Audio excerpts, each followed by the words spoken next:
Begin pre-recorded message. Hi, it's me. I know that it must be a surprise to hear from me after so long, but I've never been good at goodbyes. I'm in the complex right now at the time of this recording, waiting for you to come back with more supplies. And I thought I'd finally explain just what happened, how you and I got here, and why I left. I owe you that much. Well, I suppose I'll just start at the beginning. When I was a girl, I remember looking at the stars every night through my telescope at my parents' summer home. So many little lights. Too many to count. I wanted to go up there so bad. You see, they represented the future to me. I was always taught that the day we reached the stars was the day the future would arrive. It was all I could think about. It became my obsession, my passion. Every day I would go to the library and just learn about space shuttles, learn about the dangers of space, learn about the theories from the Big Bang to the 3 laws of robotics and everything between. When at home, I would watch every single sci-fi movie and TV show I could get my hands on. There was never enough time in the day to learn it all. I graduated from high school as valedictorian, a prodigy they called me, genius, savant. But none of that held any meaning to me. All I cared about was getting to the stars. I entered a university and was, as usual, the top of my class. I got my doctorates in engineering. I was a woman now, but nothing had changed. I still researched and conducted experiments every day, as I always had. Only now, I needed to provide for myself, and I couldn't do that without a job. Luckily, there was no shortage of opportunities for employment, and I found myself employed at my university. In a way, I had now found a new home amongst the many students and fellow researchers, each one with their own passions and dreams for the future. Together, we worked tirelessly day and night. However, everything changed when we went to war. I'm afraid I can't give you as much information as I'd like to in regards of what ignited the conflict. I was never in touch with the current events that surrounded me. All I could think of was the future. So when the government sent a representative to me and my colleagues and demanded that we focus our attention on weapons development and surveillance, I naturally declined. At this, he exploded. He said that I would comply, or I, and more importantly my friends, would be charged with treason and prosecuted to the fullest extent of the law. I didn't know what to do. I couldn't do that to them. And yet to yield meant giving up on everything I had ever worked for. It meant that I would no longer be able to reach for the stars, but to be confined to the dirt. In the end, I bent to them, as they knew I would. All of my skills and talents were now being used to destroy my fellow man, instead of raising them to new heights. I fell into depression. What was the point of it all? All of those countless hours of researching and experimenting, all of that work, wiped away in a day. I began to hate myself. So much so that I actually considered doing the world a favor and ending it all.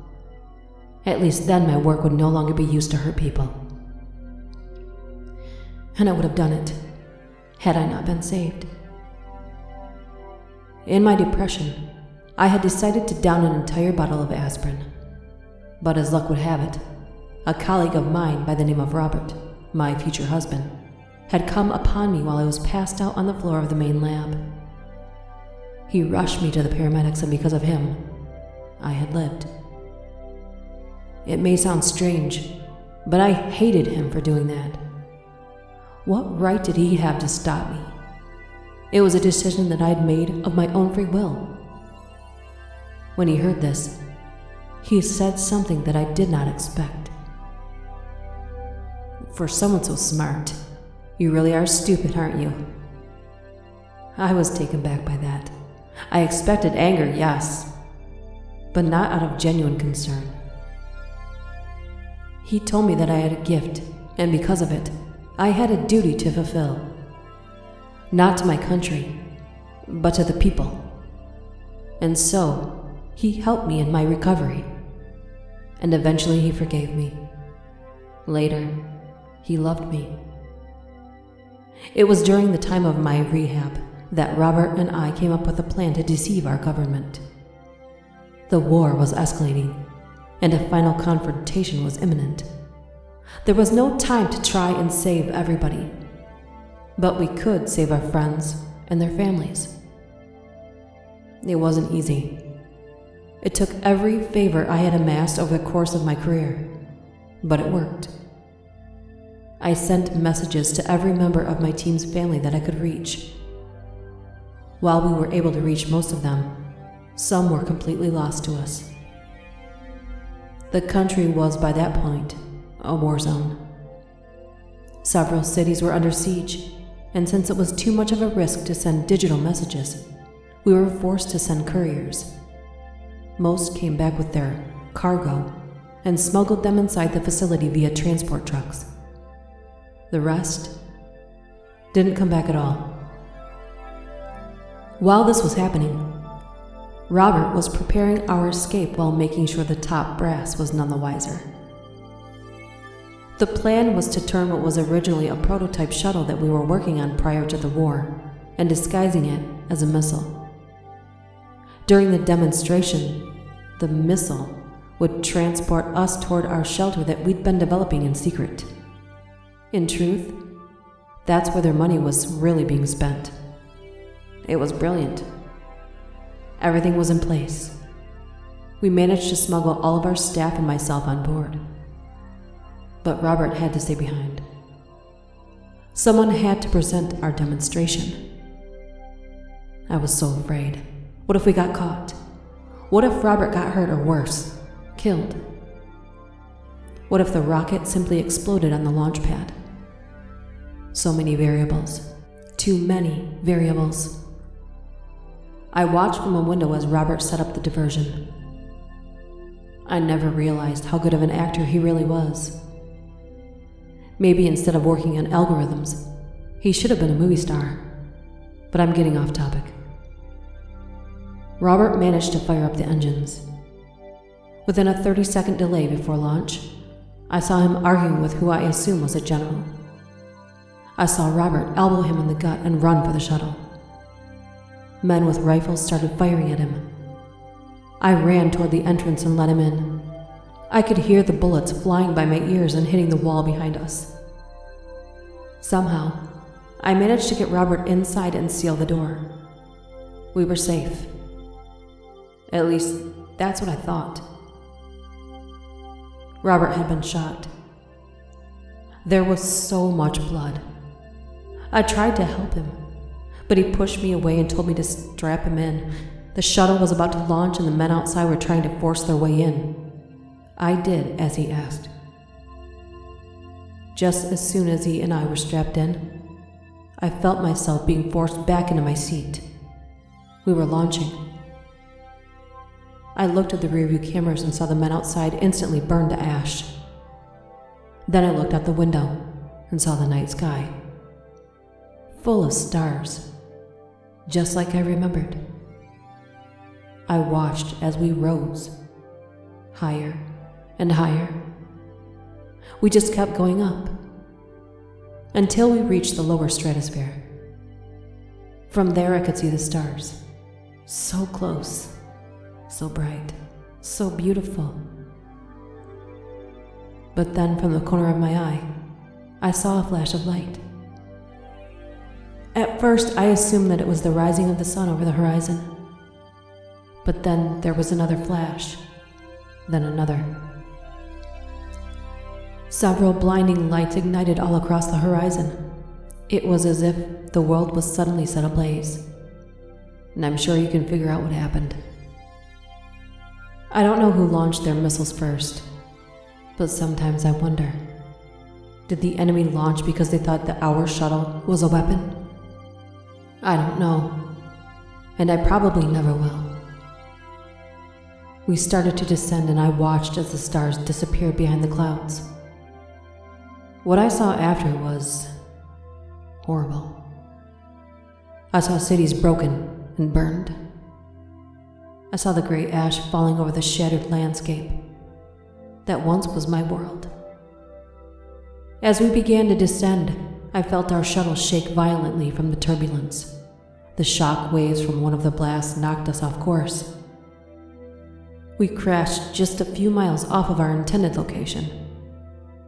We were too far from the blast itself for it to do any significant damage to the shuttle, and the shielding protected us from the harmful radiation outside. I unhooked myself and went to check on Robert. The bleeding had stopped, and he said that he was okay. He tried to make it seem like he had no pain, but I could tell he did. We geared up for the walk. We had experimental suits designed for our astronauts. They were still in the prototype stage, but we were more than confident they'd hold up to the environment outside. It's really funny. Suits that I had developed for space travel were instead being used on Earth. After helping Robert into his suit, I opened the hatch and climbed out with the others. It was like being on another world. Blackened skies, falling ash, scorched earth, and the broken skeletal remains of a city in the distance. I looked back at the shuttle, on all of my work, my passions, my dreams, then turned away. We walked. For hours, we walked, until the sky began to finally become a bit less dark. We couldn't see it because of the clouds, you see, but the sun must have been rising. We had finally made it into the city, what was left of it anyway. We passed the charred remains of what once was our proud civilization. I saw a whole skyscraper impaled on another, as if it were simply ripped from its very foundations and thrown like a spear. But what got to me the most was when we passed these shadows burned into the wall of a building. They were of a man and a little girl holding hands, trying to escape the blast. I looked away and forced the thought from my mind. I still think about them sometimes. Eventually we made it. The building where the shelter was built was gone. Not a single brick was left. Luckily, we were prepared for this. You see, the building wasn't the shelter. The shelter was built underneath it. Below were miles upon miles of abandoned subway tunnels, perfect for housing dozens, if not hundreds of people. The entrance leading to the shelter was still there. I opened the hatch, and we made our way inside. We were safe. Finally safe. We sealed the hatch and each made our way. It may sound strange, but I really needed a drink. I was never one for alcohol, but I figured that I had earned a shot or a dozen. As for Robert, he turned out okay. It seemed the bullet simply grazed him. Nothing a few stitches couldn't fix.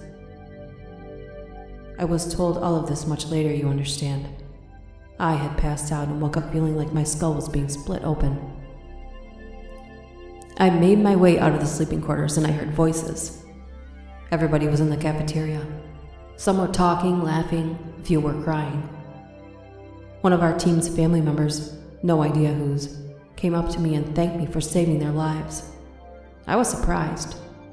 The last thing I expected was gratitude. If anything, I expected resentment toward taking them from their lives. I didn't know what to say, so I simply nodded. I looked around and noticed that Robert was nowhere to be seen. I began to worry. I asked where he was.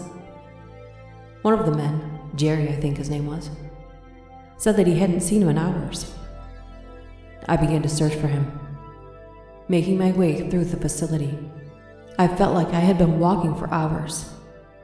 Unlike Robert, I was not familiar with the layout of the shelter, so I was completely lost. Eventually, I headed back the way I came and went to lie down in the sleeping quarters. It was there that I found him. He was scribbling in some notebook and muttering to himself, almost as if nothing had changed. I could see his bandage underneath his shirt. I don't remember if I called out his name, gasped, or did anything at all besides just stand there. But he suddenly turned around, and I could see how very tired he was. I asked if he was okay, but he just said that he had a plan to fix everything and that he just needed a little more time. Time for what? I asked. He didn't say anything, instead choosing to go back to his writing. I didn't know what else to do, so I just left him there to do whatever it was so important. I didn't see much of Robert in the next few weeks, and when I did, he was always mulling over his notes and talking to himself. The only time I ever saw him like that before was when we were working on this shelter. This time, though, it was almost as if he was even more invested in his work. What he was working on, though, I have no idea. I gave him his space, partially because I knew he was busy, and partially because he was starting to scare me. Things were starting to get bad around the complex. People were starting to crack. They were here because of Robert and I, and it was us that they looked to for answers. So, what are we doing? Where's Robert? How long are we going to be down here? My son's got diabetes. Do we have enough insulin? On and on it went. I wanted to give them answers. I really did. But I had none. Robert planned everything. I just helped him whenever he asked. When they realized that I didn't know any more than they did, the room went silent. They stared at me. I stared at them. I didn't know what else to do, so I just left. Later, I heard several people arguing with each other. Some spent their whole day crying. I pretended that I couldn't hear. Then one day, he woke me up in the middle of the night, this look of pure excitement on his face. "I've done it, Francine!" "Done what?" I asked, perplexed. "I found a way to save us, save everybody." He said this with such energy that I had to tell him to keep it down or he'd wake everyone up. I could see the deep, dark bags under his eyes. "When's the last time you slept?" I said, feeling more than a little concerned. 2, 3 days, not sure. That doesn't matter. I've done it. I started to ask him just what in God's name he was talking about when he interrupted. "You'll see." He kissed me on the forehead and left me there, staring after him as he receded into the shadows. That was the last time I saw him alive. It was the scream that woke me up. I jumped out of bed and ran from the room, looking for the source of the scream. I was so afraid. Had it finally happened? Were they finally starting to kill each other? Then, down the hall, I saw them. Everyone was gathered in front of Robert's office. My stomach tightened. I felt sick.